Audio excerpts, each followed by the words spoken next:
Since launching in 2021 to today, we're in 32 major cities in the US. We're continuously working on scaling and just growing our customer base. But I mean, really, our best milestones are yet to come. Yeah, essentially treads, right? We are, the way I like to describe it is we're an AI powered car maintenance subscription and, operating through a mobile app. So that's the quick overview of what we're about. And what's the pain point you're solving with threads? So historically, when it comes to like consumer car maintenance, it's very much an antiquated industry. And from a consumer or a user experience, the process is typically pretty painful and it involves, spending a lot of time price shopping, and then once you find the products, find the tires you want for your car, then the time, the investment of time just continues to compound because then you have to schedule the service, go sit in a waiting room, and then on top of that, it's also very expensive, for consumers. So with Treads, we really wanted to take the opportunity to rethink the entire customer journey from sourcing and finding the right tires to scheduling and getting the service completed. But I think more importantly is just, reimagining also the entire business model by introducing it through a subscription rather than, going to a store and outlaying $1,000 to $2,000 up front for a brand new set of tires. And when you were looking for development teams, I assume it was quite overwhelming Yeah. given all the options out there. What was the Yeah. main reason you decided to partner up with us, Geekbears? Um, and I mean, really kind of pulling from my experience of like previous companies of, I've had a full in-house development team before, and there's also that comparison of having maybe an augmented team where some of it was in-house and some of it is supplemented by a third party team, or really that other comparison is fully outsourced. And having a fully outsourced team has been, I think, a really good strategic competitive advantage for us because it has allowed us to move faster, I think, than one, the amount of time that it takes to, recruit the team and bring them in-house and get alignment on product vision and execution. So yeah, I think it was just like pulling from my previous experience and, candidly partnering with Geekbears just allowed us to move much quicker than any of the other alternatives. So Yeah, great to hear that. And what has been your experience working with us so far? it's been pretty stellar. I mean, we've been working together nearly 5 years now, which is pretty amazing, I think, to have a sustained relationship with a development partner. I think that's pretty rare. So that's, I think, speaks volume of as far as like what it's been like. It's been good and solid enough to work together for that long a period of time. So, but again, everything from like the collaboration, scaling up, scaling down, based on our needs and our circumstances. Yeah, it's been really awesome from that standpoint. That's great to hear. And as a founder, would it be fair to say that you save time managing the tech side versus hiring an in-house team? I definitely think so. Like I'm a firm believer in that, based on how we've collaborated over the years, and it really is having a predetermined, organized team to match the exact needs that we have, and those needs.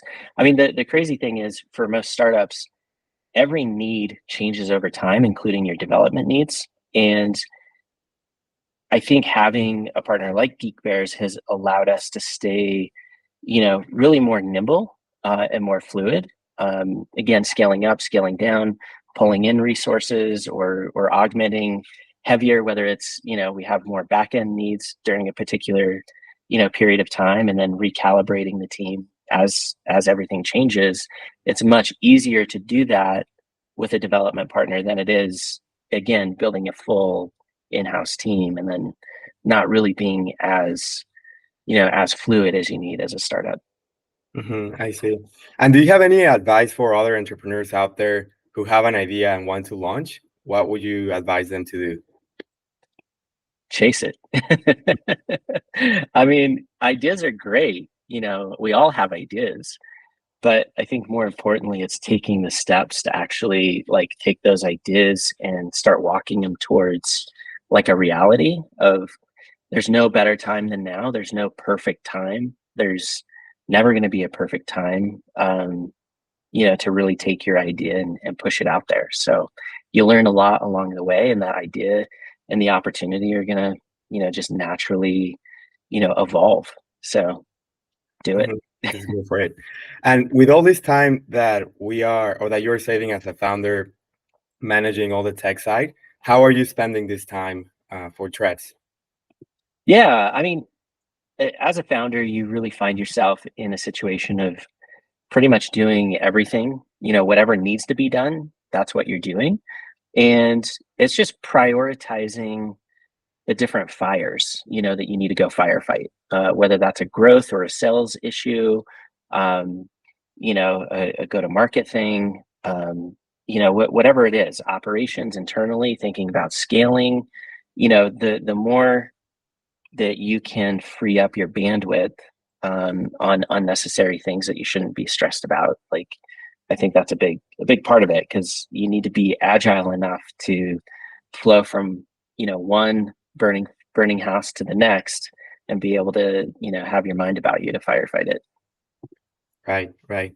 And as far as going back to when Threads raised, as you might know, the standard is that once you raise, you bring your own in-house development team. Yeah, What you did was very non-traditional in that regard. Can you walk us yeah. through why you decided to continue working with us despite raising? Yeah, for sure. Yeah, I think when you have a strong enough partner, it positions you and your board and your investors to look at the circumstance and be like, why reinvent the wheel? Why totally recreate something if we don't have to? If what we have confidence in, and we haven't experienced any scaling issues or problems. That's I think at the end of the day, that's really what has positioned us to maintain, an outsourced development team, even post, a substantial raise, is Mhm. confidence in the team. I see. And why do you think sometimes outsourcing development has a bad rep? Maybe the analogy I have kind of goes to like a pre-COVID and a post-COVID, or a pre-remote and like a post-remote work environment. I think pre like remote work at a mass scale, there was this like stigma of everybody needed to be in an office to be productive or to be successful. Everybody has to be in one location or grouped in centralized locations to be successful as a company or as an organization. Um, but I think we all went through this massive paradigm shift due to COVID, and we all had an opportunity to rethink how we want to experience work. My previous company, we were centralized. We had an office. Everybody worked at the same location. We had an in-house development team. All of that, we checked all those boxes. With Treads, we're the complete opposite. We're 100% remote. Again, a fully outsourced development team. Um, and a lot of that, I think, was made possible just due to the paradigm shift that we all experienced because we were kind of forced into it. And then we realized, oh my gosh, we can actually be highly successful in this fully remote environment. And I think that also part of that paradigm shift was also like this newfound confidence and actually having fully outsourced teams too.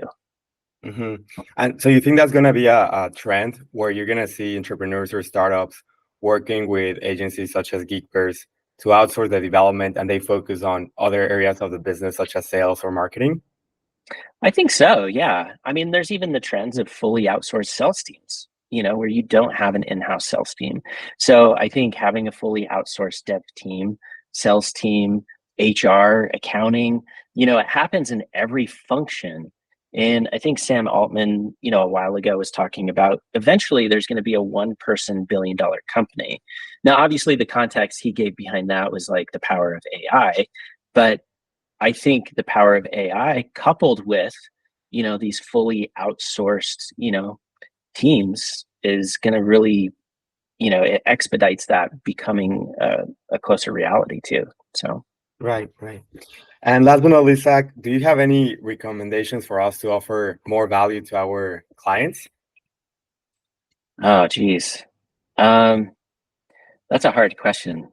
Um, I don't know if I have a recommendation. I mean, you guys are doing awesome. And it's been that way since the get-go. I mean, the communication is, top tier. And I think that at its core is what makes any successful relationship partnership like work is that solid communication. So I wish I had a better answer. Okay, great, Zach. No, thank you. Appreciate it. So that's all from my end. Alois, do you have any questions?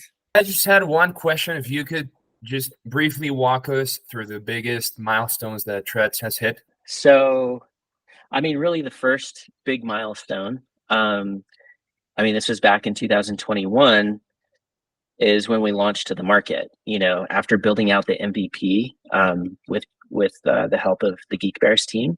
I mean, that was milestone number one, was really launching, going live with the product. So that was a really exciting one. I mean, fast forwarding to August of 2023, we closed our venture-backed seed round. So that was another huge milestone. Um, and since launching in 2021 to today, we're in 32 major cities in the US. We're continuously working on scaling and just growing our customer base. But I mean, really, our best milestones are yet to come. We're still pretty early. That's great. You were in Forbes as well. I saw an interview there. It's pretty cool. Yeah. Yeah. Thanks, man. Yeah. Thank you.